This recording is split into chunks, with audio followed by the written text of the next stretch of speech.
기조 강연 시간이 있겠는데요. 생성형 AI를 이용한 예술 창작이라는 주제로 한국과학기술원 김진영 명예교수님께서 강연.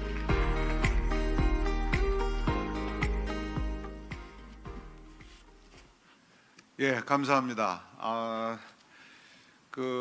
또 평생 AI를 공부한 사람인데 예술하고 연계하는 부분에 대해서는 항상 이렇게 좀 이렇게 제가 움츠려지는 그런 면이 있습니다. 제가 예술을 너무 모르기 때문에 그래서 여러 가지 자료를 모아서 예술 창작하는 과정 중에서 AI가 어떻게 쓰이는가 하는 것을 좀 정리를 해봤습니다. 같이 보면서 말씀을 나누죠. 여기 있는 그림 달리를 그린 겁니다. 제가 이제 학생들 상대로 강의할 때 AI의 어깨 위에 올라가서서 멀리를 좀 바라보면서 해라. 그거 뭐 뉴턴이 연구했을 때 그런 얘기를 했다 그러잖아요. 그래서 제가 그런 느낌이 있도록 그림을 그리고 싶었는데 항상 제가 제 손으로 그려가지고 저런 게 나오겠습니까? 그래서 달리한테 부탁했더니 저렇게 아주 멋지게 그려줬습니다. 예, 렘블란트라는 화가가 이런 초상화를 많이 그린 모양이에요. 그래서 346점의 렘블란트 초상화를 모아가지고 그걸 통계적으로 분석하고 그래가지고 그걸 똑같은 거를 최근에 만들어냈어요. 이번에는 렘블란트 자신의 초상화를 그렸습니다. 그래서 3D 스캐너로 붓의 터치 같은 것도 파악을 해가지고 그걸 질감을 모방을 했다 그럽니다. 똑같이 그려냈다 그럴 수 있겠죠. 이건 어떻습니까? 에드몬드 디 벨람이라는 초상화를 인공지능이 그렸어요. 겐이라는 기술 가지고 그렸는데 나중에 겐에 대해서는 제가 간단하게 설명을 드릴게요. 이걸 뉴욕 경매를 붙였더니 깜짝 놀라게도 34만 불에 팔렸다고 그럽니다. 그죠? 그래서 이 그림 보통 그리면 그 밑에 이제 동양화에서 낙관을 찍고 이렇게 사인으로 하는데 여기서는 그 알고리즘 코드를 이렇게 적어놨다 그럽니다. 이건 어때요? 그림 바탕은 별이 빛나는 밤인데 거기에 나온 여러 가지 모양들을 아주 익숙한 모양으로 이렇게 바꿔놨어요. 그래서 여기 별을 갖다가 무슨 물고기처럼 보이기도 하고 그 다음에 구름이 무슨 뱀처럼 보이기도 하고 이렇게 느낌이 나도록 이렇게 만들어놨는데 구글에서 딥 드림이라는 프로젝트로 이런 식의 그림을 만들어냈는데 좀 기술적인 얘기를 하자 그러면은 이제 물체를 학습하는 과정에서 신경망을 통해서 이렇게 파라미터들을 결정이 되는데 그거를 거꾸로 복원을 하는 과정에서 특정 파라미터를 강조하고 또 축약하고 그러면은 이제 이런 식의 모양이 생겨납니다. 그래서 이것도 몇천 달러에 팔렸다 그러네요. 이게 여러분 언론에서 많이 보셨을 거예요. 최근에 코로나주의 미술전에서 큰 상금은 아닙니다만 약간 1등을 했어요. 그랬더니 이제 화가들이 화가 났어요. 어떻게 이런 식의 붓으로 안 그린 그림을 상을 주냐 그래가지고 했는데 이 사람이 한 얘기가 재밌네요. 나는 붓을 사용하지는 않았지만 많은 작업을 해서 이걸 만든 거다 그랬다 그럽니다. 오늘 제가 하는 주제가 인공지능을 이용해서 창작을 하자라는 그걸 강조하는 그런 강연이니까 이게 아마 여러분한테 큰 충격을 주실 거라고 생각합니다. 그래서 이렇게 인공지능이라는 게 뭐냐? 교과서에는 기계로 하여금 지능적 행동을 하게 하는 기술이다 이렇게 되어 있습니다. 어떤 컴퓨터 프로그램이에요. 근데 이 기술이 사람을 흉내내는 기술이다 이렇게 생각하는 학파가 있고 또 다른 학파에서는 합리적 판단을 하는 기술이다 이렇게 두 가지 학파가 있습니다. 뭐 합리적 판단하는 기술은 뭐 과학 기술이나 뭐 그 경제 이런 데서는 굉장히 하여간 뭐 많이 그런 기술이 쓰이겠죠. 그리고 뭐 창작을 하는 부분에서는 당연하게 사람을 흉내내는 기술, 이것이 더 그 의미가 있는 게 아닌가 이렇게 생각되네요. 뭐 간단한 기술이 아닙니다. 지난 70년 동안 연구 개발이 됐고요. 왜 70년이냐? 컴퓨터가 만들어진 게 70년 됐어요. 70년 동안 이렇게 기술이 계속 발전해서 오늘날 우리 그 지식 사회를 이루고 있고, 뭐 이렇게 그 화려한 그 디지털 문명을 만들어 간 것이 컴퓨터인데 그 70년밖에 안 됐습니다. 제가 뭐 이 분야에서 이런 지가 50년이 됐으니까 뭐 서당께 10년이면 풍어를 읽는다 그러는데 저도 50년 있었으니까 풍어를 5개는 읽을 줄 알겠죠. 예, 그동안의 인공지능이 그 어떤 일을 했는가 하는 걸 간단하게 살펴보죠. 우선 가장 좋은 게 뭐냐를 결정해내는 그런 능력, 최적화 기술, 이런 것에서 아주 좋은 성과를 많이 보였습니다. 여러분, 알파고가 바로 이런 거 아니겠어요? 그 바둑판 여러 개 있는데 어떤 알을 넣어야 되나, 어디가 제일 좋은 거냐 하는 걸 알아내는 그런 기술로서 인공지능이 큰 역할을 했고요. 두 번째는 우리가 요즘 챗GPT로 느끼는 사람처럼 하는 거예요. 보고 알고 듣고 알고 말하고 생각해서 그러는 능력, 사람처럼 하는 능력, 흉내내는 능력, 뭐 그런 것들이 좀 상당한 수준에 올라와 있고 많이 기술이 쓰였고요. 그다음에 그런 것들 기술들을 다 합쳐가지고 자동화를 하는 거죠. 뭐 그 자율자동차 대표적인 거죠. 이미 뭐 외국 큰 도시에 가면은 운전수 없는 택시가 돌아다니는 게 현실이 됐습니다. 뭐 이게 그 우리나라 기술로 만든 그 지난 2년간 뉴스가 있는 기술입니다. 저녁에서 변상욱 앵커의 방송 영상 가운데 그 일부 아나운서가 시간을 학습해 인공지능 아바타죠. 진짜 앵커보다 거의 똑같이 만들지 않았습니까? 이 정도 기술들이 있다라는 거 보여드릴게요. 저도 예. 그래서 이런 식으로 이제 인공지능이 어느 정도 하고 있었는데 최근에 생성형 인공지능이 나타났어요. 지금까지는 있는 거를 분석해서 이거는 뭐구나, 이분은 이런 거 좋아하겠구나 추천한다든가 이런 쪽으로 인공지능이 쭉 쓰였는데, 이번에 나타난 인공지능은 창작을 하는 거예요. 이야기를 만들어내고 그림을 그리고 음악을 작곡을 하고 그런 거를 직접 할 수 있는 그런 인공지능이 태어났습니다. 근데 그것도 아주 쓰기 쉽게 여러분 누구나 사용할 수 있는 그런 식의 도구로 나타나서 우리 옆에 나타난 거죠. 그런 지금까지 인공지능은 어떤 목적을 위해서 그 프로그램을 합니다. 그런데 이번에 나타난 생성형 인공지능은 뭐를 목적으로 하지 않고 있는 거를 다 모아가지고 다 묶어놓은 그걸 갖다 기반 모델이라고 그래요. 기반 모델을 만들어 놓고 그거를 조금 고치면 원하는 거를 계속 만들어낼 수가 있어요. 그러니까 기반 모델이라는 게 굉장히 중요하죠. 이거를 갖고 있는 그런 나라, 갖고 있는 기업은 생태계를 주도를 할 수 있는 그런 거 아니겠습니까? 그러니까 그 경쟁도 굉장히 극심하게 되겠죠. 다행히 우리나라가 뭐 그런 대로 뭐 잘하는 편에 속합니다. 나라 순위로는 3번째 기반 모델을 만드는 나라가 됐죠. 뭐 이 정도 인공지능 제가 소개를 하고요. 그 예술에 대해서 뭐 저는 문외한입니다만 뭐 자료들이 여기저기 많이 있으니까 정리를 해봤습니다. 예술이란 건 뭐냐? 뭐 감정과 생각을 창의적 표현하는 그런 활동이고, 뭐 아름다움을 추구하는 거 아니겠습니까? 그래서 이걸 만들어서 미적 영상을 만들면은 사람들이 공감하고 영감을 받고 뭐 그러는 거죠. 그래서 뭐 이거 예술은 뭐 그 표현하는 방법은 뭐 다양한 겁니다. 무한히 다양한 겁니다. 뭐 뭐든지 할 수 있는, 뭐를 이용해서도 할 수 있는, 뭐 심지어는 뭐 소변기를 이렇게 엎어놓고도 뭐 예술이라고 그러지 않았습니까? 뭐 그런 식으로 아주 다양한 표현을 쓸 수 있는 거고, 또 사회적의 변화에 따라서 예술의 목표나 그 사상이 많이 바뀌죠. 뭐 초기에는 종교 중심으로 갔었는데 그 다음에 인간 중심으로 넘어오고 요새는 뭐 수상적인 표현 뭐 이런 식의 거로 가고 더 최근에는 이제 뭐 그 디지털 아트로 넘어가고 있는 그런 추세입니다.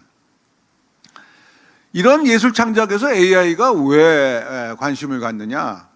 우선 디지털 시대입니다. 디지털 표현이 부상해서 뭐 예술하고 기술하고 그 경계가 애매해요. 기술적으로 뭐 하다 뭐 나타난 건데 예술이라고 생각할 수도 있는 그런 세상이 됐고요. 그 다음에 뭐 AI는 특히 이제 생성형 AI는 창작의 도구로서 그 아주 많이 발전을 해서 여러분이 AI를 이용해서 아니면 AI에 협업을 해서 그 아이디어를 도출할 수 있고 심지어는 이제 뭐 제작 같은 것도 자동으로 맡겨버릴 수가 있는 그런 상황이 됐고요. 또 그러다 보니까 대중도 관심이 많아졌습니다. AI가 뭐 했대 그러니까 관심이 있잖아요. 자동으로 뭐가 그 창작이 됐대라니까 관심이 많지 않겠습니까? 뭐 요즘에 뭐 자료 하나가 있는 게 뭐 하루에 200만 장 이상의 그림이 달리라는 그 앱을 통해서 창작이 되고 있다 그럽니다. 이런 식의 대량 생산되는 그런 시대를 우리가 맞고 있고, 그 다음에 이런 상황에서도 산업으로서의 가능성도 충분히 있다. 물론 뭐 대량 생산하는 거를 잘 유통하는 채널, 그 다음에 뭐 그 레코멘데이션 추천하는 거, 그 다음 재산권 관리하는 기술도 많이 돼 있고, 뭐 데이터베이스 자체를 뭐 판매하는 것도 산업으로 성장되고 있습니다. 그 디지털 아트 어떻게 변했는가 잠깐 제가 트렌드를 말씀드리면은, 처음에는 알고리즘으로 그림 그리는 부분을 대신했어요. 간단한 패턴이나 구조를 반복적으로 그리는 것 같은 거 아주 고통스러운 작업인데 그거를 컴퓨터로 하라고 그랬고요. 그 다음에 이제 우리가 잘 아는 포토샵이나 이런 걸 이용해서 그림 그리는 게 일상화됐다가 최근에 2010년 그때부터 이제 기계 학습, 딥러닝에 의해서 많은 그림을 보고 뭐 많은 예술 작품을 듣고 그 다음에 그거를 이제 학습을 통해서 새로운 것을 생성하고 뭐 스타일도 변화시키는 이런 것들이 됐었고, 그 다음에 생성형 AI는 뭐 1년도 채 안 됐죠. 작년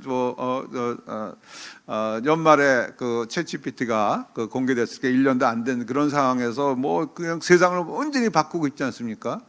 그 말만 하면 그림이 그려지고 뭐 그 대화를 통해서 뭐 창작을 막 할 수 있는 그런 도구들을 여러분이 이제 매일 접하고 있습니다. 옛날에 거 한번 잠깐 볼까요? 여기 있는 게 해럴드 코엔이라고 뭐 작가죠. 근데 이분이 약간 AI 학회에 맨날 자주 오셔서 저도 뭐 몇 번 만나서 대화한 적이 있었는데 이런 식으로 그림을 그렸습니다. 그리고 로봇을 이용해서 반복해서 제작을 할 수 있는 이런 식의 그림이 90년대 이렇게 있었고요. 뭐 이것도 뭐 그 당시에 뭐 2,000불에 팔렸다고 하니까 큰 화두가 됐을 때 정도니까 옛날이죠. 그 다음에 이제 딥러닝, 신경망 기술이 이제 확산되면서 갠이란 기술이 발전됐어요. 그래서 이게 이제 많이 쓰입니다. 뭐 제가 이제 오늘도 제가 보여드리는 그림 여러 가지가 다 갠이란 기술로 만들어졌는데, 이안 굿펠로우라는 분이 제안을 했는데, MIT 테크 리뷰에서 이 기술이야말로 기계에게 상상력을 선물했다라는 식으로 아주 극찬을 했던 기술입니다. 정말 잘 쓸 수 있어요. 진짜 같은 가짜를 생성하는 기술이에요. 그래서 진짜 데이터베이스에서 여러 가지 잠재적인 변수들의 또 분포를 학습을 해가지고 또 분포에 적합한 가짜를 하나 만들어내는 거예요. 있는 걸 그대로 보여주는 건 의미가 없잖아요. 근데 비슷한데 가짜 같지 않은 뭐 그런 거를 만들어내는 기술입니다. 근데 뭐 그거를 하는 과정 중에서 잠재 변수를 조금만 바꾸면은 변형을 줄 수가 있어요. 여기 보시는 바와 같이 뭐 눈 감고 있는 사진을 변수를 조금 바꾸니까 눈 떠버리는 거야. 쭉 그런 식의 가능하고, 그죠? 뭐 이런 식으로 뭐든지 하여간 색깔도 변화시킬 수 있고 뭐 이런 식으로 잠재 변수를 조작해서 창작을 해서 진짜 같은 거를 만들어내는 기술이 갠이라는 기술입니다. 이것도 예술 창작하는 데 너무나 잘 쓸 수 있을 거예요. 그 다음에 또 하나가 이제 이런 식으로 어떤 특정 스타일을 학습을 한 다음에 그 학습으로 주어진 이미지를 변화시키는 겁니다. 스타일 트랜스퍼라고 그러죠. 그래서 이것도 뭐 우리 그 관광공사에서 아마 반 고흐의 그 스타일을 학습시킨 AI 가지고 그 한강변 사진을 변화를 시킨 것 같습니다. 뭐 딥러닝으로 그린 그림의 창작한 사례를 하나만 보겠습니다. 그래서 우선 그 좋은 예술 작품이란 게 뭐냐, 그거에 대해서 한번 그 생각을 해볼까요? 어느 정도 미적 자극을 줘야 돼요. 그러니까 똑같은 거 보는 거는 창작이 아니야. 새로움이 있어야 되고 놀람도 있어야 되고 뭐 복잡하기도 하고 모호하기도 하고 이런 거 해야 돼요. 그런데 너무 튀면은 아이고 괴로워. 그렇죠? 그러니까 어떤 범위 내에서 독특하고 튀어야 되는 거거든요. 그래서 너무 자극이 작으면 심심하고 너무 크면은 혐오감을 불러주니까 적절한 수준에 있어야 되거든요. 그런 과정을 거의 흉내냈어요. 어떻게 냈느냐? 보시는 바와 같이 뭐 인터넷에 있는 그 위키아트라는 그 데이터베이스에서 그림을 7만 5천 전의 예술적 그림들을 모아가지고 그걸 가지고 학습을 시켜서 그 스타일이 어떤 거고 스타일을 뭐 25개의 종류로 클래스를 정했더라고요. 그래가지고 그 어떤 스타일이고 거기서 어떤 그 그림들이 있는가를 학습을 한 다음에 그 다음에 그 겐을 이용해서 뭐 여기서는 크리에이티브를 해서 캔이라고 그랬던데 겐을 이용해서 그림을 그렸습니다. 뭐 이 과정을 좀 보면은 충분히 이해가 돼요. 예술가가 그 많은 그림을 봅니다. 그 남들 동료들의 그림도 보고 그러면서 자기 어떤 그 사상을 갖추는 거죠. 그래서 그것을 이제 인공지능은 많은 데이터베이스를 학습을 해서 그거를 능력을 갖고 있고, 그 다음에 그 새로운 형식을 만드는 거는 아까 그 변수를 조금 조정하면은 막 새 것이 막 튀어나오니까 그렇게 만들 수가 있잖아요. 그래서 만들었고, 근데 너무 튀면은 또 부정적인 효과가 있다니까 튀더라도 어떤 범위 내에 있도록 만드는 거, 그런 기술로 그걸 만든 겁니다. 이렇게 만들어서 이걸 가지고 그림을 가지고 사람들한테 튜링 테스트를 했어요. 이거 사람이 만들었니? 그 기계가 만들었니? 질문을 해보니까 구분을 못 하더라는 거예요. 몇 가지 예를 볼까요? 이게 캔이 만든 작품들이에요. 뭐 그럴듯하잖아요. 아마 추상화 부분이었던 것 같아요. 근데 이 정도는 뭐 굉장히 사람들이 잘 만들었네, 아주 높게 평가했던 그런 작품이고, 이거는 조금 아이고 죄송합니다. 너무 빨리 간 것 같아. 예. 뭐 넘어갈게요. 뭐 사람이 봐서 별거 아니다라고 했던 것도 있었다라고 말씀드린데, 최근이죠. 이제 생성형 AI가 나타난 이후에는 누구나 미술 작품을 만들 수가 있습니다. 뭐 쟤도 만들었다 그러고, 여기 이호수 박사도 엔지니어예요. 이재현 박사도 엔지니어입니다. 에너지를 연구해주는 박사가 이런 정도의 그림을 몇 마디 하고 고치고 해서 만들어냈다는 얘기죠. 그래서 이런 식의 인공지능이 지금까지 역사를 보여왔고, 우리 한번 생각해 봅시다. 예술을 생산하는 프로세스가 어떤 프로세스가 있는가? 우선 맨 처음 작품을 기획하는 단계가 있죠. 뭐 생각을 해서 어떻게 뭐를 했으면 좋겠다 생각을 하고, 그 다음에 그걸 직접 행위를 통해서 생산을 하는 거고요. 그 다음에 그걸 유통하는 이런 식의 세 가지 단계가 있을 거라고 생각하고, 그거를 저는 음악을 잘 모르니까 이제 그림 그리는 생산 프로세스에서 한번 볼 것 같으면은 어떤 영감을 가지고 스케치도 해보고, 그다음 초안도 만들어보고 뭐 이런 식의 과정을 거치는 게 이제 기획하는 단계일 거고, 그다음에 이걸 생산하겠다고 결정했으면 재료도 준비하고 기본적으로 그림 그리고, 그다음에 색깔도 칠하고, 그다음에 디테일 다 완성하고, 그다음에 이제 전체를 보면서 마무리하고 이런 식의 과정이 있어야 되겠죠. 그다음에 유통으로 가면은 전시도 한다든가 온라인에서 판다든가, 그다음에 오프라인에 판매하는 이런 식의 과정이 이제 있어야 될 거라고 생각하는데, 이 각각에서 인공지능이 어떻게 도와줄 수 있느냐? 글쎄요, 저는 도와줄 수 있다고 생각하는 사람이고요. 영감을 제공하는데 지금 인공지능이 사용됩니다. 특히 요즘에 나온 생성형 AI가 그 얘기를 할 거고요. 그 다음에 새로운 스타일, 뭐 가능성 이런 거 그 생성형 AI로 이렇게 이것저것 해본 다음에 그중에 고르시면 되는 거고요. 뭐 스타일 변환이라는 그 기술 가지고 지금 있는 스타일을 이렇게 딴 스타일로 변환하면 어떤 기분이 되는가 하는 거를 알 수가 있을 것 같고, 뭐 생산 행위에는 뭐 색깔을 뭐 네가 칠해줘, 인공지능으로 네가 칠해줘 이렇게 할 수도 있고, 그 다음에 부품의 영상들을 잘라가지고 배치를 해서 그 새로운 구도를 만들 수도 있고, 뭐 디테일을 보정해 주는 거, 그 다음에 스타일을 조정하는 거, 이런 것들이 충분히 가능하고요. 유통하는 단계에서는 뭐 작품을 추천해 준다든가, 뭐 가격 예측 최저가 뭐 이런 것도 해준다 그러네요. 아주 재밌을 것 같아요. 이걸 얼마에 내놔야지 값이 제대로 팔릴까, 뭐 이런 것도 인공지능이 해준다 그러고, 뭐 전시 기획의 그 전략을 제안하고, 뭐 소유권도 보호해주고, NFT 같은 거 중요한 기술 아닙니까? 전자적인 방치로 가니까 그거 이제 막 무한 복제하면 안 되니까 소유권에 관한 기술도 필요하죠. 우선 첫 번째, AI가 기획을 하는데 도와줄 수 있을까? 새로운 모티브와 영감을 제공할 수가 있을까? 이거 굉장히 중요한 거죠. 뭐 행위보다도 그 생각할 수 있는 것을 도와줄 수 있는 거 굉장히 중요한 거 아니겠습니까? 뭐 저는 도와줄 수 있다고 생각하는 사람입니다. AI는 우선 방대한 데이터를 학습해서 분석하기 때문에 뭐 좀 과장하면은 모르는 게 없어요.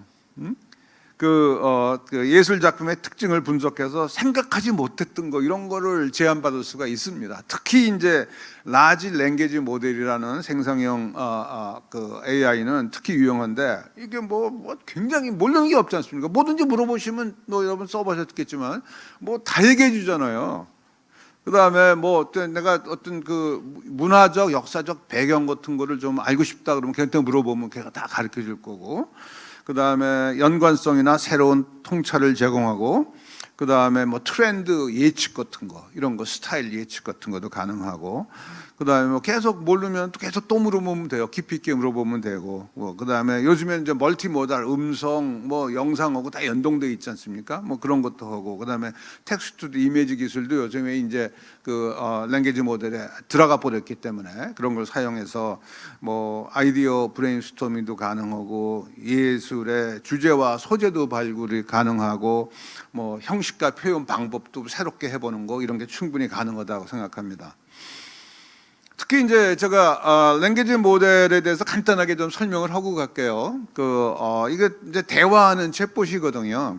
그래서 아주 문맥을 이해하는 것처럼 얘기를 해서 우리가 깜짝 놀랐던 그런 거죠. 뭐 1년밖에 안 됐어요, 나타난 지가. 근데 뭐 세상이 바깥 뒤집히고 처음 2달 동안에 1억 명이 사용을 했다 그러고, 뭐 다양한 영역에서 이거 컴퓨터 사용 이런 식으로 사용하고 있습니다. 뭐 어저께인가 며칠 전에 보니까 빌 게이츠도 또 한 번 얘기했는데, 이런 식의 방법이 컴퓨터 사용하는 방법을 완전히 바꿀 거다. 뭐 여러분들 준비하십시오.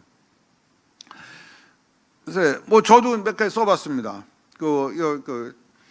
뭐 한국이 요새 마약으로 골치 아픈데, 마약 그런 사회 지도층 인사의 가정에서 마약을 해서 생겨난 어떤 그 드라마, 아침 드라마는 또 형식이 좀 있잖아요. 뭐 사랑이 어쩌고 이런 얘기 해야 되니까 뭐 그런 만들어줘 했더니 제목은 무너진 왕관이고, 뭐 국회의원 딸이 마약을 했는데 뭐 밀매 단속을 한 젊은 형사가 나타났는데 둘이 뭐 눈이 맞았어요. 그래가지고 사랑을 하는 뭐 이런 식의 스토리를 제가 키보드를 딱 누르자마자 줄줄줄줄줄 하고 나오는 겁니다. 이런 창작 능력이 있는데 여러분 활용하셔야죠. 가짜 논문도 써보라고 그랬어요. 이거 뭐 그럴듯하지 않습니까? 뭐 이런 생성형 AI가 잘못된 정보를 제공하는 것에 대해서 비판적인 걸 논문을 써봐라 했더니 쭉 썼어요. 근데 얘가 저걸 안 썼더라고요. 그 저자를 아마 제 이름을 집어넣길 바랬던 것 같아요. 그래서 야, 이런 논문은 누가 썼다 그러면 가장 그럴듯할 것 같니? 그랬더니 4명을 추천해 줬는데 뭐 서울대학의 누구고 뭐 연세대 어쩌고 한양대 카이스트가 저거 다 가짜예요. 저런 사람 없어요. 그래서 그런 식이죠. 그 다음에 코딩도 잘합니다. 뭐 간단한 거지만 뭐 1부터 n까지 입력을 받아가지고 뭐 그 결과를 출력해라. 그런 건 너무 간단하니까 뭐 하길래 제가 좀 어렵게 문제를 주려고 같은 일을 하는데 코드 한 줄만 갖고 해라. 한 줄 넘어가면 안 된다. 이건 굉장히 어렵잖아요. 근데 또 이게 또 가능하거든요. 그걸 또 찾아서 했더라고요. 가우스 합공식을 찾아가지고. 여러분 이제 코딩 말로만 잘하면 얘가 다 합니다. 그리고 가끔 틀리면은 또 고치라고 얘기하면 또 고쳐 갖고 와요. 여러분 코딩 하시면 되고요. 이것도 재밌습니다. 이게 이제 멀티모달 그 영상을 이해해요. 제가 강연한 거를 이렇게 그 사진 찍은 거를 보여줬더니 얘가 저 뒤에 있는 태극기를 본 모양이야. 그러더니 이거 한국에서 열린 어떤 행사네요 그러더라고요. 그래서 그다음에 제가 야 이거 대략 그 강연을 몇 명이나 듣고 있냐 그랬더니 정확하게 알 수가 없잖아요. 그랬더니 이게 가로가 뭐 어쩌고해서 몇 석이고 세로가 몇 석이니까 어쩌고 해가지고 얘가 뭐 50명 이상으로 추천된다 그래서 뭐 어린이냐 그랬더니 어린이는 아닌 것 같아요. 다 이해해요. 그래서 대화 가능하다는 얘기죠. 그다음에 창의력을 시험하기 위해서 이런 것도 가능합니다. 야 아바카도 모양의 안락의자를 네가 만들어봐라. 그죠? 이거 창작이 있는 거 찍어준 게 아니에요. 그린 거 그게 아니에요. 그래서 이런 식이 가능하고 뭐 제 연초에 이제 야 검은 토끼 해라니까 검은 토끼 해가 뭐 그려라 그러려니까 너무 심심한 것 같아서 자전거 타는 토끼를 그려라 했더니 저 포즈 보세요. 완전히 자전거 타는 거 선수들이 쭈그리고 있는 모습 그대로 만들어내지 않았습니까? 그 다음에 뭐 관계가 없는 것 같은 개념을 서로 결합을 해서 만든다든가 뭐 하프 모양의 뭐 그 달팽이 이런 것도 가능하고 그 다음에 3차원 형상을 이어지 않으면은 할 수 없는 그런 작업도 얘가 한 거예요. 여기 그 항아리에다가 GPT라는 글씨를 얹어놔라 그러는데 그냥 뻗떠 올리면은 그게 떠 있는 것처럼 거 있잖아요. 근데 딱 이렇게 딱 붙이는 능력도 있는 거 보니까 이놈이 3차원 형상도 이해하는 게 아닌가 이런 생각이 듭니다. 뭐 이런 식의 것들을 어떻게 만든 거냐? 뭐 엄청나게 많은 이미지와 그걸 설명하는 문장을 인터넷에서 뒤져서 그걸 가지고 학습을 시켜서 확률적으로 관계를 맺어놓은 거고요. 근데 여러분이 이제 프롬프트로 그 컴퓨터 위에 올라앉은 고양이 그려봐라 이런 식으로 주면은 컴퓨터 고양이 이걸 다 갖다가 잘 조합을 해가지고 그림을 그려주는 그런 식의 개념입니다. 자연어로 대화하는 챗GPT는 어떻게 만들어졌냐? 학습에 의해서 만들어졌어요. 언어를 학습하고 대화하는 방법도 학습하고 그 다음에 사람의 가치, 뭐 나쁜 소리 같은 거, 뭐 마약 만들어 가르쳐 주세요 이런 거는 안 가르쳐 줘요. 그래서 그런 식으로 해서 이제 대화할 수 있게 만들었고요. 뭐 간단한 얘기 좀 하나만 보면 참 언어라는 게 뭐냐? 무슨 말 다음에 무슨 말 나와? 그게 언어 아니겠습니까? 언어를 아는 거 아니겠습니까? 그래서 뭐 열심히 공부하면 그다음에 뭐가 나올 것 같아요? 뭐 성공한다는 뭐 잘 된다는 거 나올 거고 그러니까 뭐 너도 뭐 잘해봐라 이런 식의 나오지 않습니까? 뭐 다음에 뭐가 나오더라. 그게 언어예요. 그걸 다 그 세문 나오는 우리가 세 보면은 그거 충분히 계산할 수 있고 확률로 계산해서 그걸 저장한 거를 랭귀지 모델이라고 합니다. 근데 많은 데이터로부터 모았다고 해가지고 라지 랭귀지 모델 LLM이라고 그러는데 그거 뭐 언론에서도 요새 막 나오니까 여러분 LLM은 이제 아는 척 하셔야 돼요. 그래서 그것이 있다 그러면은 문장을 어떻게 만드는 거냐? 지금 기술은 확률적으로 가장 큰 거를 골라주면 되는 거예요. 너무 간단합니다. 그게 지금 챗GPT가 하는 거예요. 그리고 이제 하나만 보고 결정하면은 문맥이 잘 안 맞을 수 있으니까 앞에 있는 여러 개를 보고 결정을 합니다.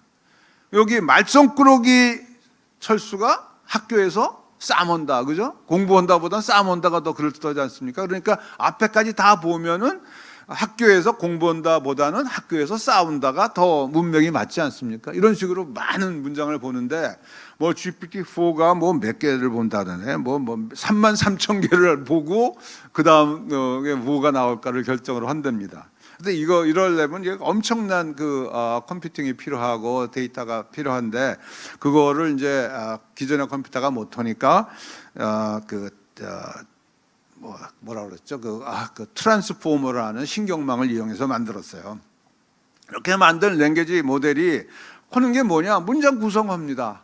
문장 막 만들어내고 그다음에 이놈이 또 지식도 암기를 했어요. 그 과정 중에서. 그래서 여러분 물어보시면 얘가 암기했던 거로 얘기를 해줍니다. 뭐 대한민국의 수도가 어디야 그러면 서울 이런 식으로 암기했던 거 얘기해 줄 수 있고요. 그다음에 놀라운 거는 추론 능력이 생겨요. 클 때만. 그죠? 근데 한계도 있어요. 잘못된 정보도 얘가 생각해서 이렇게 얘기하는데 잘못 생각할 수도 있어서 잘못된 정보를 계속 얘기해 주고요.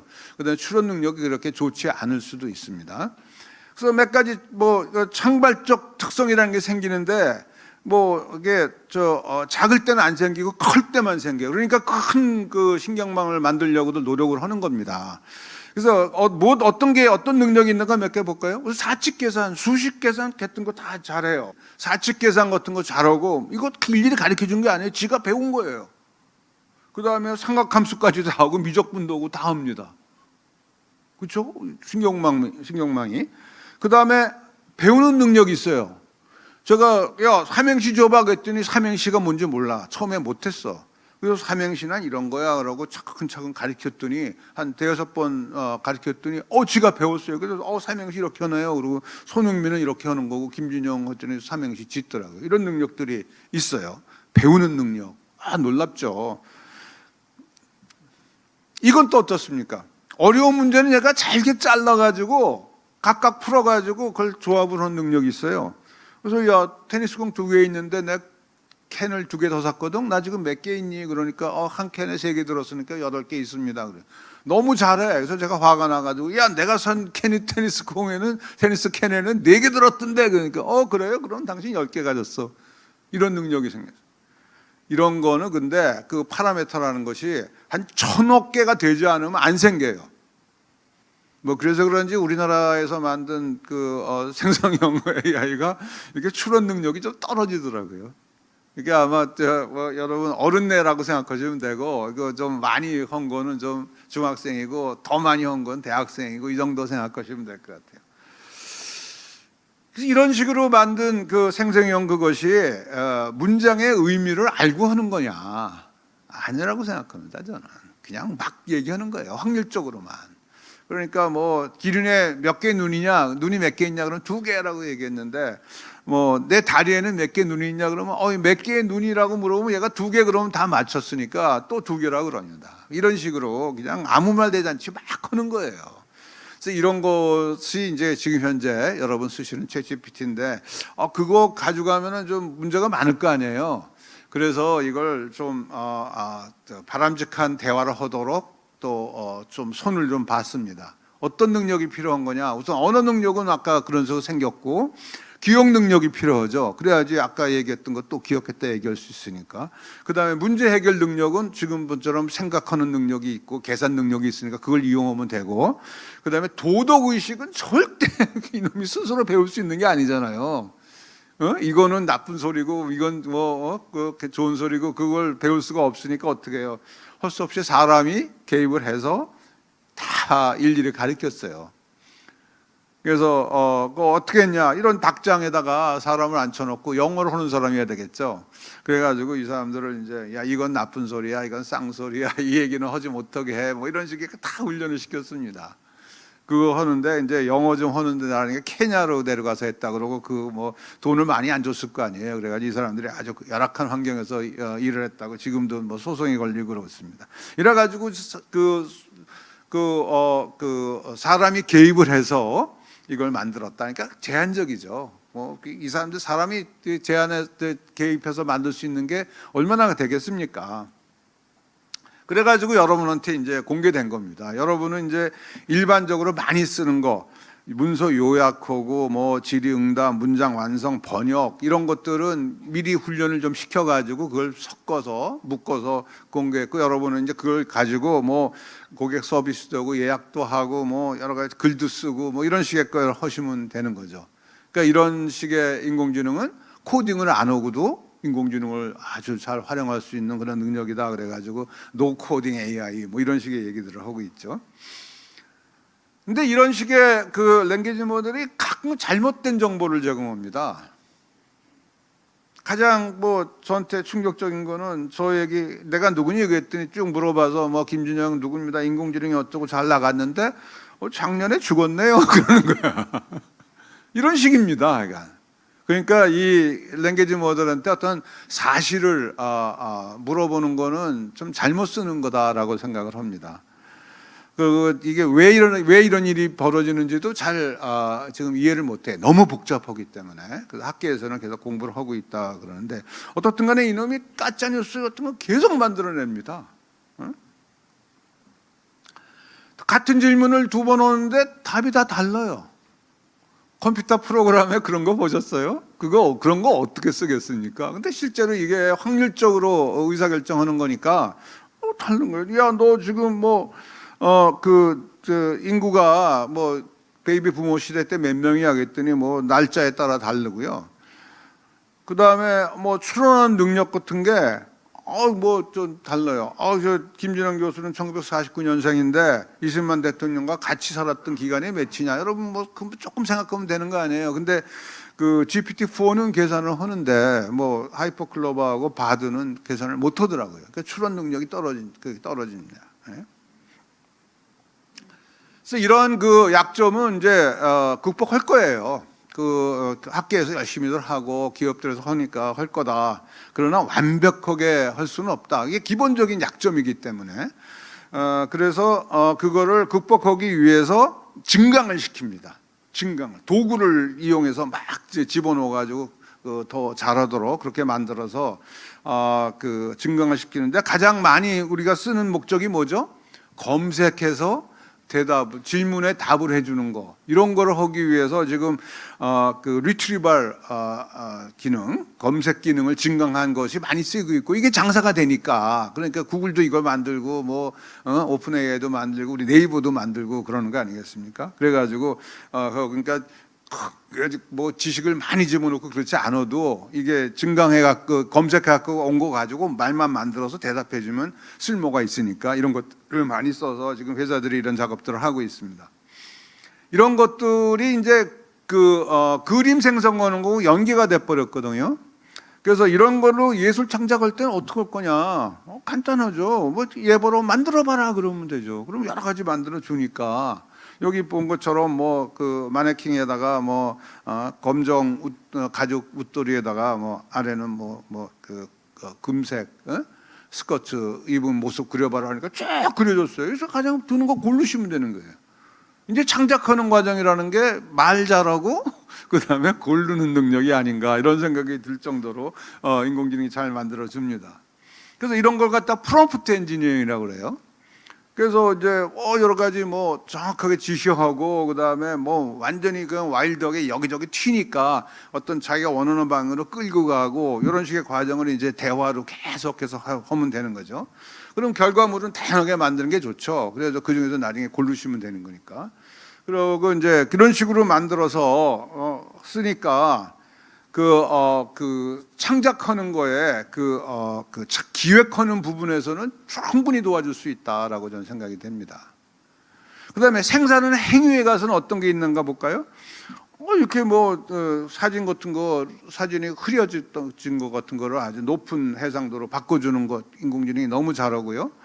색깔도 지가 다 알아서 칠해요. 이게 색깔에서 검은색으로 블랙 앤 화이트로 바꾸는 거는 수학적으로 가능하지만, 거꾸로 블랙 앤 화이트에서 컬러 이미지로 가는 거는 세상에 지식이 없으면 할 수가 없는 거예요. 그 지식은 인공지능이 다 배웠어요 이미. 그러니까 하는 거야. 저 구두는 갈색이다 그러는 거 알고, 그림자는 검게 나오고, 이런 거 다 배워가지고 얘가 그림을 그리는 겁니다. 그죠? 이런 거 어때요? 내가 사진 딱 찍었는데 앞에 없어졌으면 좋은 애들이 나타났거든요. 이거 제거시킬 수가 있어요. 탁 제거했는데, 그런데 인공지능이 이거 제거하면 그 뒤에는 뭐가 있었나, 그 뒤에 있는 나무까지 지가 알아서 다 배치를 하는 거예요. 이런 정도 지금들 합니다. 그죠? 이걸 이용해서 이렇게 영상들을 잘라가지고 이렇게 묶어가지고 합성해서 그리면 되는 거죠. 이렇게 이 사진은 좋은데 폭포가 멋있는데 거기 정자가 여기 있으면 좋겠네라고 생각했다면은 정자만 딱 빼서 갖다 올려놓으면 이렇게 그 사진이 되고, 이거 원하시면은 이런 식으로 스타일을 변화시키면 좋은 창작이 되지 않겠습니까? 스타일 트랜스포는 아까 말한 대로 뭐 아무 사진 주고 아무 화가의 스타일을 보여주면은 딱 바꿔줘요. 뭐 이런 식의 스타일도 바꾸기도 하고 이런 스타일도 바꾸는 게 가능하죠. 뭐 원짓 연구소에서 뭐 동양화도 해봤습니다. 동양화는 뭐 꽉 채우질 않잖아요. 뭐 여백의 미 그래가지고 또 그것도 이제 학습을 시켰더니 인공지능이 동양화 그릴 때는 적당히 중요한 것만 그리고 나머지는 비워놓더라고요. 뭐 이런 사진 같은 거 뭐 그 그림 형태로 바꾸는 것도 뭐 이미 저 상품으로 다들 나와 있으니까 쓰시면 되고. 유통 과정에서는 어떻게 하면 좋겠느냐? 뭐 작품 아까 본 거에 작품 추천 뭐 이런 건데 아까 말씀드렸으니까 넘어가서 창작물을 대량 생산하는 거에 대해서 여러분 어떻게 생각하십니까? 디지털 기술은 무한계의 복제품, 복제가 아니죠. 무한대의 원본이 생산이 가능한 그런 식의 세상을 살고 있거든요. 거기에 뭐 장점이라고 생각하는 사람도 있고 단점이라고 생각하는 사람도 있는데 글쎄요, 뭐 예술 그러면은 희소성이 굉장히 중요한 가치였었는데 이제는 그거는 의미가 없어졌죠. 뭐 한없이 그냥 생산을 해놓을 수가 있으니까 뭐 그런 식의 그 이슈가 있는 것이고, 그 다음에 저작권 이슈는 아주 요거 심각하거든요. 아마 문화부에서도 지금 고민을 굉장히 하고 계실 것 같은데 데이터 학습시킬 때 저작권을 어떻게 할 거냐? 학습시키는 데이터에 저작권이 있는 데이터를 사용했을 때의 문제입니다. 내 데이터인데 저놈이 가져가서 다 학습시켰어. 그래서 제가 나하고 비슷한 소리를 계속해, 인공지능이. 그러면 내가 기분 나쁘잖아요. 그러니까 어떤 권한이 있어야 될 거 아니겠습니까? 그런데 100만 개, 1000만 개의 그림을 가지고 학습을 했는데 그중에 한두 개가 내 거야. 그렇다고 그 인공지능 보러 야, 너 뭐 내 흉내 냈잖아. 그럴 수는 없지 않습니까? 그러니까 그런 거 뭐. 인터넷에서 있는 거 묻어다가 훈련시켰는데 그건 어떻게 되는 거지? 지금 뭐 우리나라 언론사들이 네이버가 이제 그 지난 50년치 신문 기사 가지고 훈련을 시켰더니 지금 화가 이렇게 나 있거든요. 그래서 이런 식의 이슈 같은 것들이 이제 뭐 아직 뭐 사회적 합의가 필요한 게 아닌가 생각을 합니다. 또 하나는 인공지능이 저작권의 주체가 될 수 있는가? 저작권은 누가 가졌냐니 인공지능이 가졌대. 어떤 분이 뭐 미국의 어떤 분이 인공지능이 만든 그림이라고 인공지능한테 저작권적에 신청했더니 기각이 됐거든요. 왜냐? 저작권은 사람만이 가질 수 있는 권리입니다. 그래서 그런 식의 이슈들이 굉장히 많이 있는데 뭐 그 이슈가 굉장히 많고 요거 재밌네요. 지금 챗GPT에 대해서 그냥 화가 나 있는 어떤 사람이 나에 관한 정보를 빼라고 이렇게 그 소송을 걸었어요. 근데 챗GPT는 학습을 시키는 거라서 그것만 뺄 수 있는 방법이 없어요. 그 뺀 데이터 갖고 다시 학습을 시켜야 돼. 근데 전기값 굉장히 들어가거든요.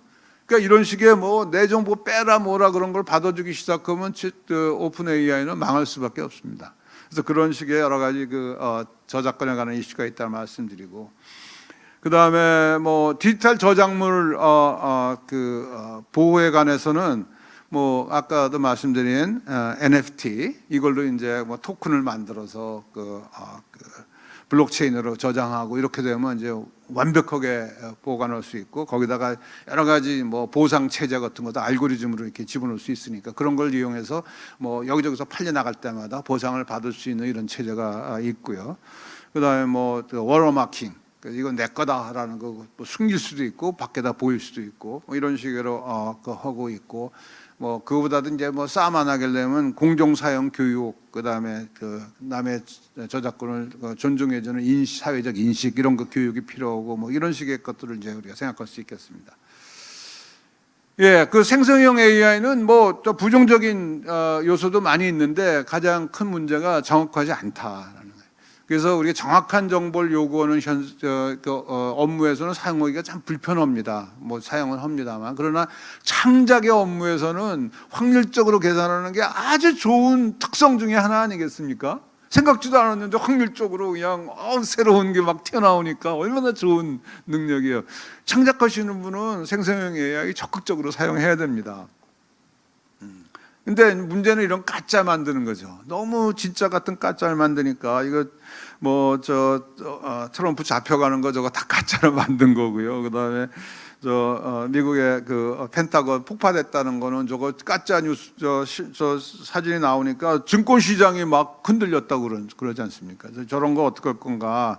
특히 이제 뭐 선거 때문에 이런 거 막 튀어나올 텐데 걱정이다 이렇게 생각하고 있고요. 그래서 뭐 지금 뭐 우리나라에서도 AI로 만들었을 때는 거기다가 딱 도장을 찍자, AI가 만든 거자고 뭐 이런 식의 법제화하려고 그러고는 있습니다만 뭐 논란이 많고요.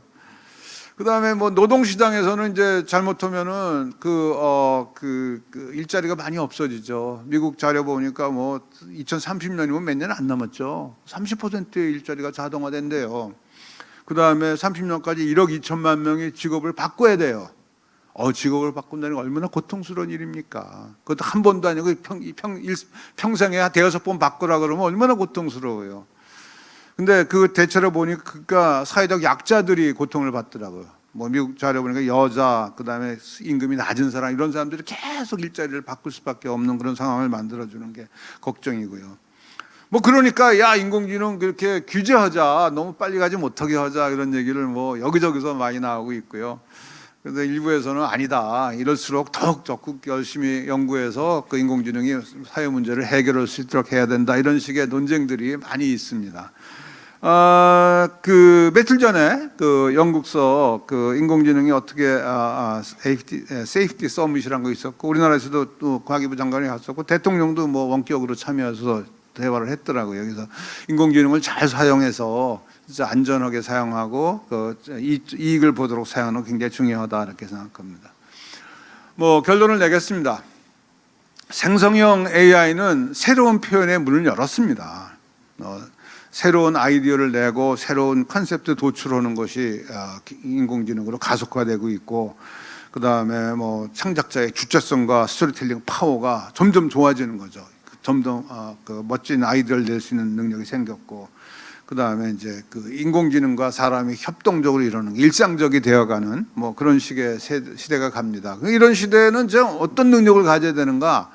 글쎄요, 뭐 AI 도구를 이용해서 생성하는 능력이 필요하고 그 다음에 거기서 이제 약점이 있는 거는 피어가는 거, 그 다음에 여러 가지 만들었으면 그 중에 가장 좋은 게 뭔가를 골라낼 수 있는 능력, 이런 능력들이 필요한 게 아닌가, 뭐 이렇게 생각을 하고요. 저는 뭐 여기 창작자들 만약에 예술가들 계시니까 예술을 위한 도구나 방법 이런 건 제한을 가하면 안 되는 거예요. 뭐를 쓰든지 간에 최고의 작품 만들어내면 되는 게 아닌가, 저는 이렇게 생각을 합니다. 마지막 슬라이드입니다. AI가 인간의 예술을 대체할 수 있는가? 예술이라는 게 뭐예요? 인간의 내면을 표현하는 그런 공유하는 수단인데, 그리고 뭐 새로운 시각과 관점을 항상 제시하는 게 예술인데, 새 거 해야지 예술이지 뭐 옛날 거 흉내내는 게 예술입니까? 근데 AI가 그걸 두 개 다 잘 못해요. AI는 감정이 없어요. 그러니까 사람이 어떻다는 걸 느낄 수가 없어요. AI는 기계예요. 감정이라는 건 동물이 갖는 속성이거든요. 기계가 무슨 감정이 있겠습니까? 흉내는 내요. 감정이 있는 것처럼. 그러나 감정이 없는 거예요. 그러니 걔가 무슨 뭐 예술 작품을 어떻게 만들겠어요? 그 다음에 뭐 창의성이 있는 거냐? 아니죠. 학습에 의해서 지금까지 봤던 거 그거 가지고 조합해서 만든 거지 전혀 새로운 거를 만든 게 아니거든요. 그래서 인공지능이 뭐 굉장한 것 같지만 진짜 본질을 들여다보면 별거 아니에요. 결국은 여러분이 창작하셔야 되는 겁니다. 그래서 이제는 뭐 창조성이라는 것이 인간만의 특성이 아니고 인공지능도 흉내내는 것 같은 그런 시대입니다만 그 AI는 여러분의 창작하는 행위, 과정 그걸 지원해주고 효율성을 높아주는, 그리고 또 새로운 거를 여러분이 만들어내기 위해서 도와주는 그런 도구다, 그렇게 생각하고 이거는 잘 활용하는 것이 가장 중요하다, 이렇게 말씀드리겠습니다. 네, 감사합니다. 이상 마치겠습니다.